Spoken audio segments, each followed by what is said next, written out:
Continuamos en Notimundo a la Carta. Una opción para mantenerse informado. Con Gisela Bayona.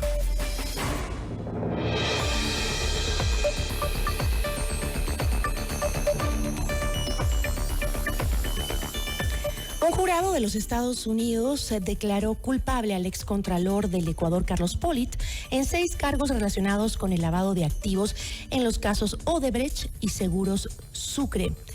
¿Existía un entramado de corrupción aún más profundo en nuestro país? La entrevista a la carta, en diálogo directo con los protagonistas de los hechos. Nos acompaña a esta hora Germán Rodas, él es coordinador de la Comisión Nacional Anticorrupción. Germán, qué gusto, muy buenas tardes. Gisela, un gusto saludarla, buenas tardes y un saludo cordial también a la audiencia. Muchísimas gracias.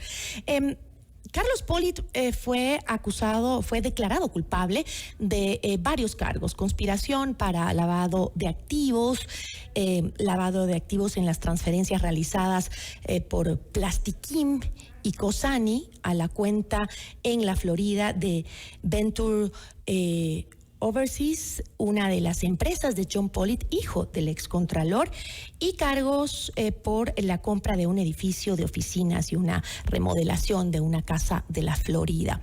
Sin embargo, Germán, yo creo que es importante entender que la justicia estadounidense únicamente ha juzgado los delitos que se cometieron en su territorio y en el sistema financiero y también en el sistema de bienes raíces de los Estados Unidos. Sin embargo, ¿qué nos dice este caso a los ecuatorianos sobre los casos de corrupción en nuestro país?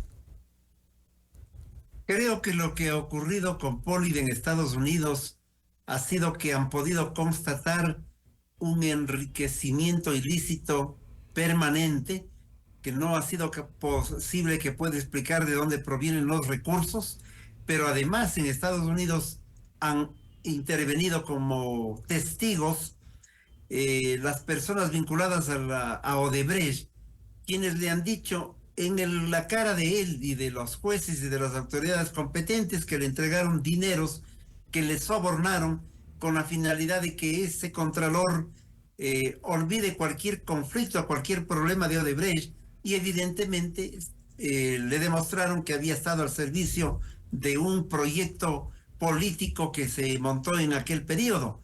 La propia Comisión Nacional Anticorrupción en un momento determinado fue víctima de las acciones de Pollitt. Nosotros habíamos presentado, Gisela, déjeme hacerle un breve resumen. Habíamos presentado en septiembre del 2015 una denuncia sobre el tema de Manduriaco con el sobreprecio correspondiente.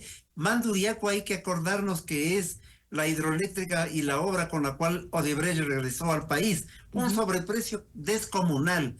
De allí les quedó el dinero suficiente para hacer compras seguramente y chantajes y entregar coimas para las siguientes obras.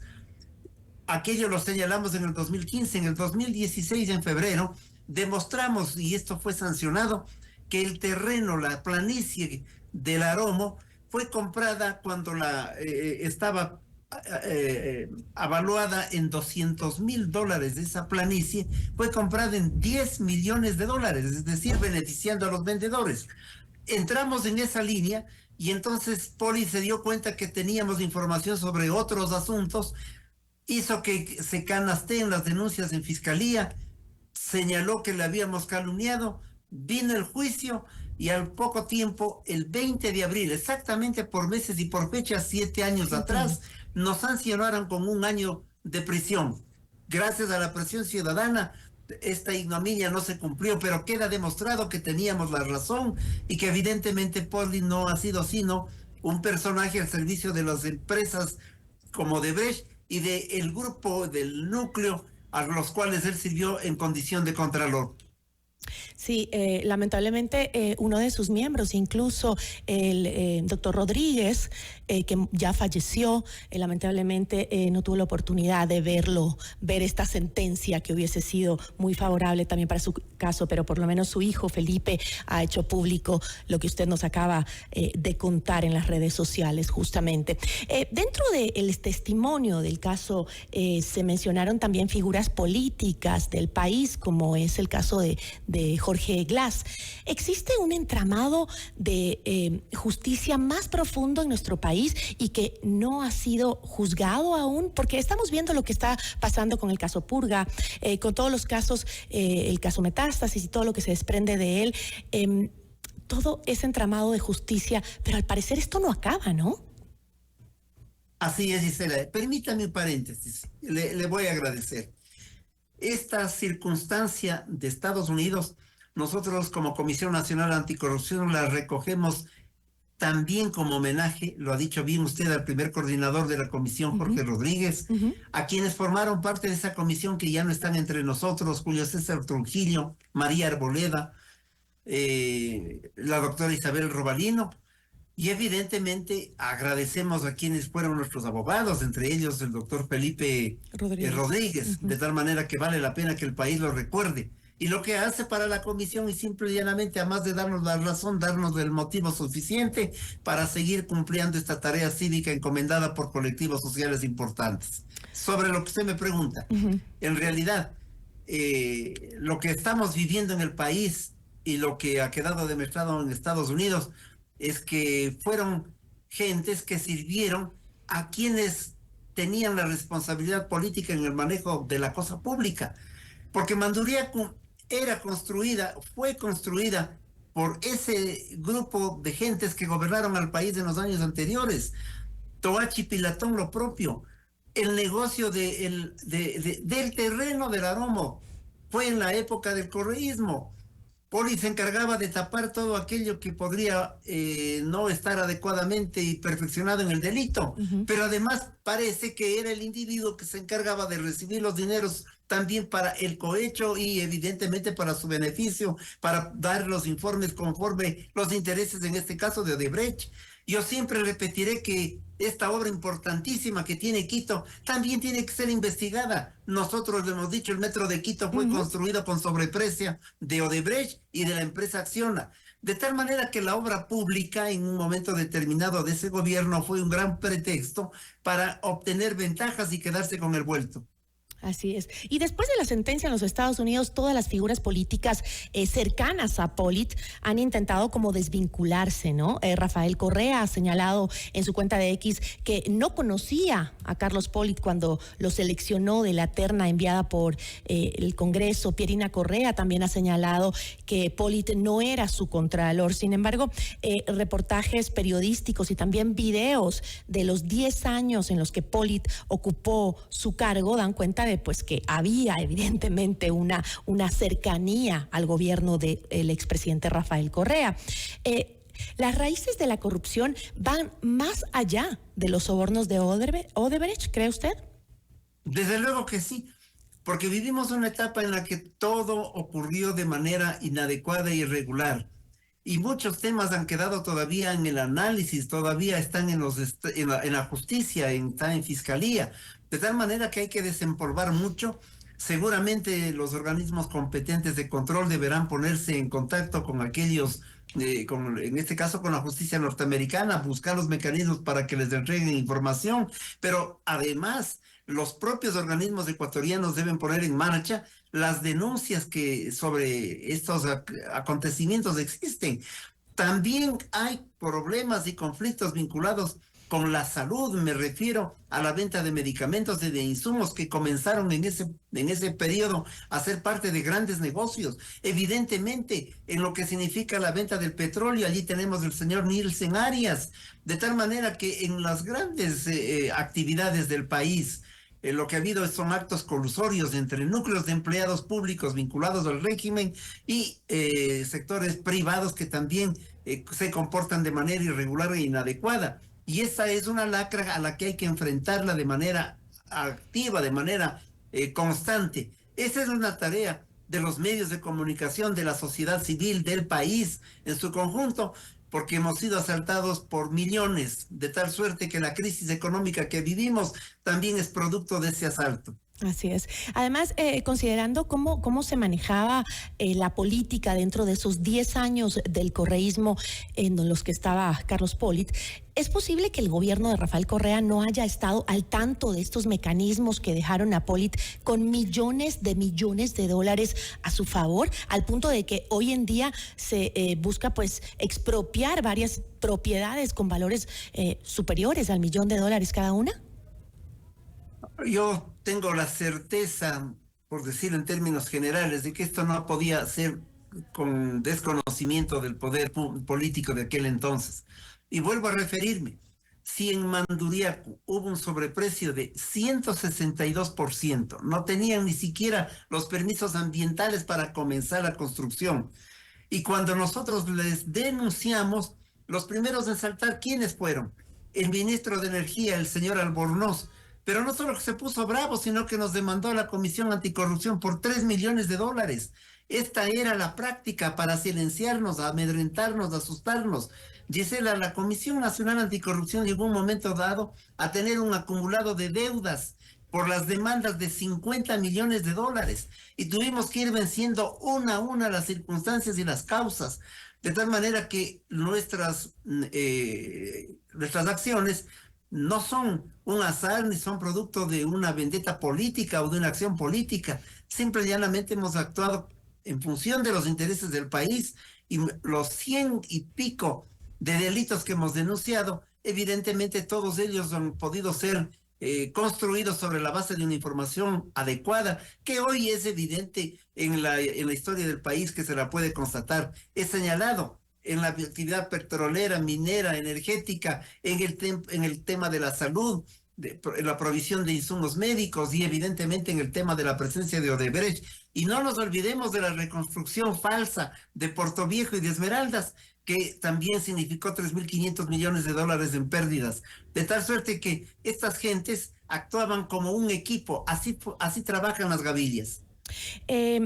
Le invito a escuchar justamente un video, a ver y escuchar a quienes nos siguen en vivo por las redes sociales, a escuchar y ver un video en donde justamente el expresidente Rafael Correa, que hoy se desprende totalmente de alguna relación con el excontralor Carlos Polit, hoy declarado culpable de lavado de activos por la justicia estadounidense, en un video en donde se muestra cómo se trataban. Veamos.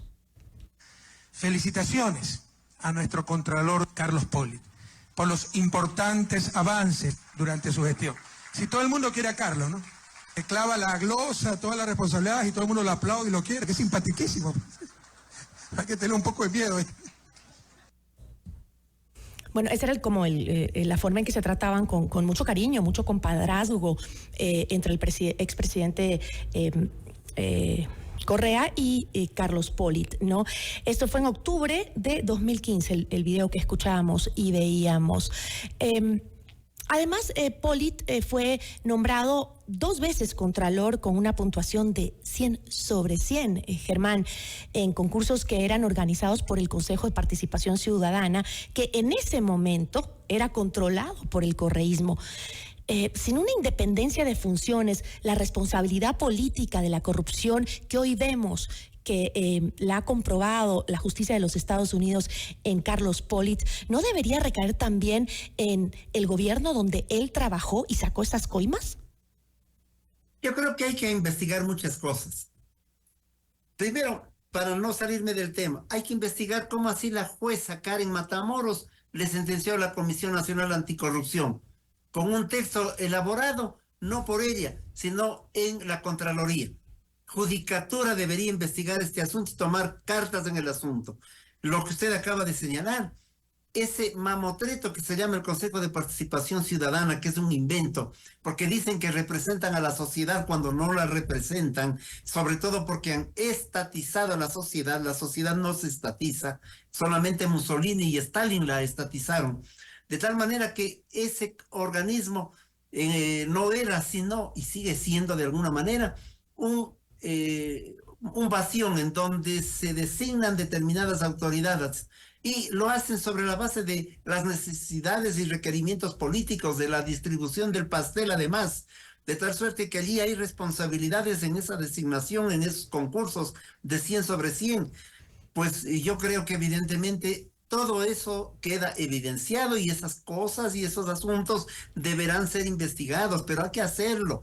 Es decir, no podemos quedarnos solamente en el planteamiento de que lo hagan, ojalá alguien lo haga. Aquí hay material suficiente y las autoridades de control, todas ellas juntas, y la ciudadanía particularmente, y los medios de comunicación deben estar atentos porque la ignominia sobre lo que significa la actitud del pueblo ecuatoriano, que es de responsabilidad, de trabajo, de honestidad, no puede ser afectada por esta conducta perversa de aquellos que llegan a determinados cargos para asaltar al país o para precautelar que el asalto nunca se lo conozca. Además, Germán, ¿podría existir algún tipo de cooperación entre de gobierno a gobierno, de justicia a justicia, entre Estados Unidos y Ecuador para, como usted dice, aquí también emprender una investigación judicial sobre todo lo que pasó desde esa época, incluso lo que usted mismo menciona, aquella sentencia en contra de los miembros de la Comisión Anticorrupción que les costó 1 año de cárcel cuando funcionaba de esta manera y ustedes denunciaron los hechos que hoy se están ratificando en la justicia estadounidense? Yo creo que los organismos del Estado deben buscar los mecanismos de cooperación. Si bien no están obligados los estados por su propia autonomía a entregar el material de un día al otro, creo que las conversaciones en ese sentido van a ser importantes, la diplomacia, la gestión de estado a estado, de gobierno a gobierno. Porque de hecho hay una información que desgraciadamente aquí no se la pudo obtener de forma adecuada. Y sobre todo porque allí ha habido testimonios de aquellos que le entregaron el dinero. Porque no fueron a especular, sino a decir, a usted le entregamos tanto y en tal lugar y en tal cantidad. Solo por eso se puede entender que el señor Poli, por ejemplo, pueda entregar 14 o 15 millones de dólares en ese momento en un cheque, como un mecanismo que garantice su libertad. Solo así se puede entender, porque aquí cuando hablamos de cifras de esa naturaleza, debemos también entender que cómo las obtienen. Creo que hay que buscar la información pertinente, sobre todo porque Odebrecht organizó una oficina. Esa oficina era para cohechar a la gente y llevaban contabilidad y nóminas de quienes eran los cohechados. No solamente es Poli, no solamente son 3 o 4 gentes que han sido mencionadas allí. De hecho, debe haber un número importante y hay que tener esa información porque solo falta, y de hecho ocurre, que muchos de ellos no solo que se pasean por las calles de la ciudad, los delincuentes de cuello blanco, sino que además siguen teniendo algunas incidencias en algunos organismos públicos. Y bueno, también el tema de que ahora está aprobada la extradición, seguramente Estados Unidos, con la información que ha obtenido mediante el caso de Polit, se desprenderá también algunos otros casos referentes a ciudadanos ecuatorianos que colaboraron con Polit y que invirtieron en los Estados Unidos, al igual que él, ¿no? Entonces, seguramente con la extradición ya muchos tendrán que irse a pagar sus condenas allá, que por cierto, son mucho mayores por esos delitos en los Estados Unidos que en el Ecuador. Germán, muchísimas gracias. A usted, Gisela, siempre a las órdenes y gracias por la invitación. Muy buenas tardes. Agradecemos a Germán Rodas, coordinador de la Comisión Nacional Anticorrupción. Notimundo a la carta. 60 minutos de noticias.